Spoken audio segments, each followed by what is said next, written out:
Hello YouTube, j'espère que tu vas bien. On se retrouve aujourd'hui pour parler de mon bilan lecture du mois de janvier et également de ma palle du mois de février.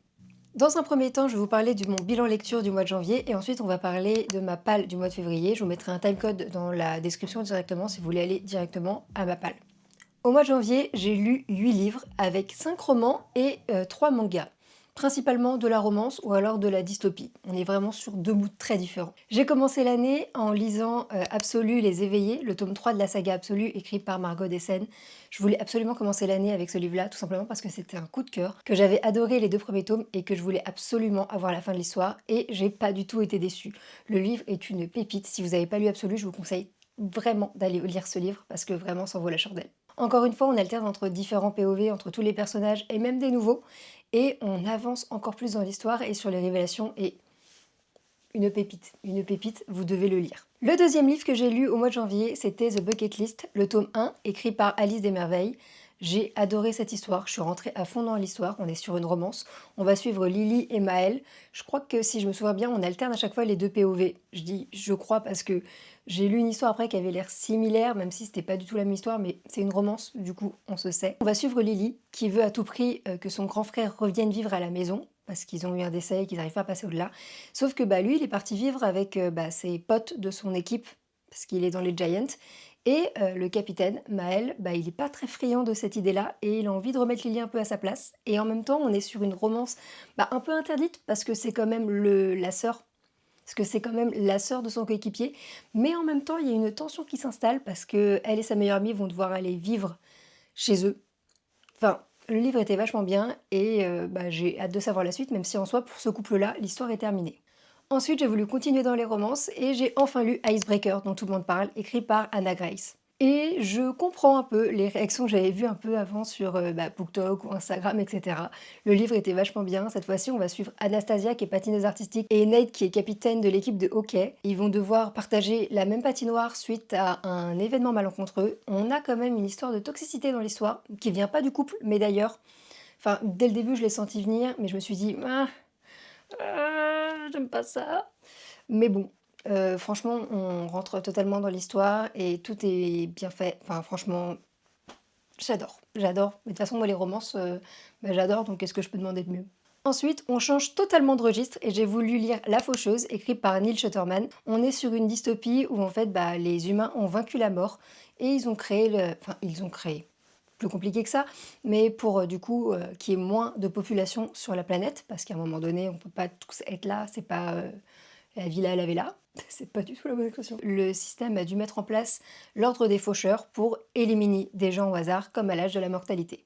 Ouais, c'est glauque. Dans le tome 1, on va suivre Citra et Rowan, qui vont devenir des apprentis faucheurs. On a un faucheur qui va les repérer à 2 moments différents et qui va se dire qu'il va les prendre comme apprentis tous les deux, sachant qu'à la fin, il n'y en aura qu'un seul qui pourra devenir faucheur, et l'autre partira à sa vie d'avant. Le principe d'un faucheur, c'est qu'il est là pour glaner des gens et donc rétablir l'équilibre. Pour ça, ils ont un système qui est mis en place, ils ont des quotas à respecter par faucheur, par type de personne, par nationalité, par origine, par âge aussi également, et par tout ce qui peut être possible et ce qui était mortel à l'âge de la mortalité.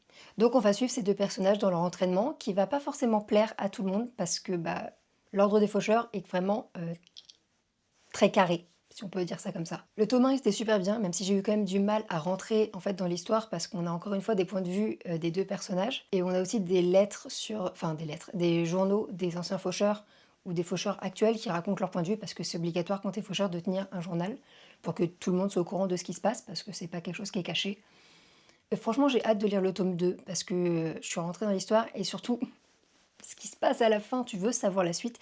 Et c'est surtout qu'il se passe autre chose avec le Thunderbolt, je crois que c'est comme ça que ça se prononce, qui est en gros l'IA suprême qui dirige le monde et qui a fait en sorte que il y ait plus de problèmes, que ce soit de guerre, de nourriture, plus rien. Enfin, tout va bien dans le meilleur des mondes. C'est pour ça qu'ils ont été obligés de créer l'ordre des faucheurs. Évidemment, après, je suis repassée à la romance. Alors j'ai lu My First Step, écrit par Sophie Perussi, je crois que ça se prononce comme ça, franchement j'ai du mal avec les noms des auteurs, m'en voulez pas, qui est en fait une romance entre un demi-frère et une demi-sœur qui ont pas pas de lien de sang, tout simplement. En fait, c'est juste les parents qui se sont remis ensemble et du coup, ils se retrouvent ensemble. Par contre, dans cette histoire-là, il y a un truc qui m'a dérangée, c'est que dès le début, on sait qu'ils ont 10 ans d'écart. C'est-à-dire que quand lui, il en a 21, elle, c'est vraiment une gamine. Et déjà, dès le début, j'ai un décalage en me disant: «Ouh, tu sais que c'est une romance et tu commences ça et tu te dis: "Ça, c'est un peu chaud", tu vois? Genre, à la limite, ils ont 10 ans d'écart. Enfin, quand tu plus de 20 ans et cetera, genre 20, 30, on s'en fiche. Mais là, tu te dis, il y a un côté un petit peu malsain dans cette histoire. Dans l'histoire, on a Cassie, en fait, qui est, bah, du coup, la demi-sœur qui, elle, bah, cherche à, sortir de son image de petite fille bien sage parce que, bah, elle est majeure et qu'à un moment donné, elle a plus envie d'être comme une enfant.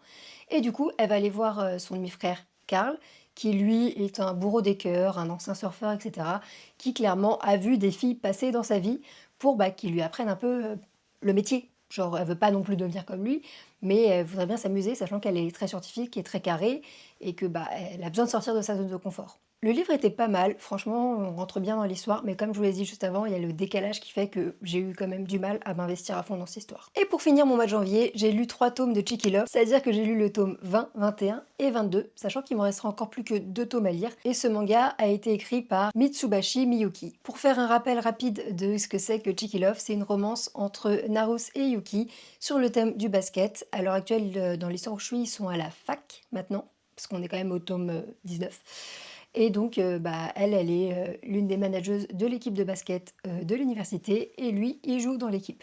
J'adore toujours autant ce manga, franchement, ça a été un plaisir de me remettre dedans. Je pense que je vais le finir au mois de février, parce que vraiment, vraiment, je veux savoir la fin de cette histoire. Maintenant qu'on a fini de parler de mon bilan lecture du mois de janvier, j'ai envie un peu de vous parler de ma palle du mois de février, qui est encore une fois assez conséquente. Tout d'abord, j'aimerais bien lire les 2 derniers tomes qui me restent de Cheeky Love, du coup le tome 22 et le tome 23, histoire de terminer la saga. Ensuite, j'aimerais bien relire le tome 1 de Hunger Games, parce que vous n'êtes pas censé savoir, si en tout cas vous intéressez un petit peu à la saga, qu'on va avoir un tome sur Image qui va sortir au mois de mars, si je dis pas de bêtises.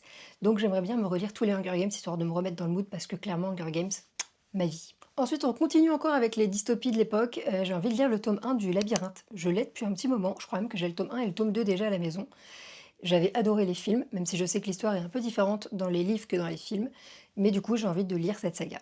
On change pas une équipe qui gagne, j'aimerais bien lire le tome 2 de La Faucheuse, je vous en ai parlé tout à l'heure, mais du coup j'aimerais bien avancer dans l'histoire tout simplement, et savoir ce que deviennent les personnages à la fin du tome 1.